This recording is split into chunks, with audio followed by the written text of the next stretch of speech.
একজন কনস্টেবল একটা চিঠি দিয়ে গেল। ডিএসপি পুরন্দর পাণ্ডের চিঠি। আগের দিন সন্ধে 6টার তারিখ। প্রিয় ব্যোমকেশ বাবু, ডেপুটি সাহেবের আলমারি খুলে দেখা গেল কিছু চুরি যায়নি। আপনি বলেছিলেন পরীটাকে খুঁজে পাওয়া যাবে, কিন্তু পরী এখনো নিরুদ্দেশ। চোরের কোনো সন্ধান পাওয়া যায়নি। আপনি জানতে চেয়েছিলেন, তাই লিখলাম। ব্যোমকেশ চিঠিটা পকেটে রেখে বলল, পাণ্ডে সত্যিকারের সজ্জন লোক।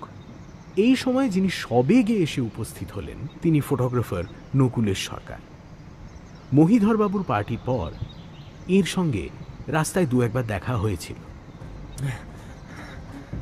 এদিক দিয়ে যাচ্ছিলাম, ভাবলাম খবরটা দিয়ে যাই। শোনেননি নিশ্চয়ই? ফাল্গুনী পাল, ওই যে ছবি আঁকতো,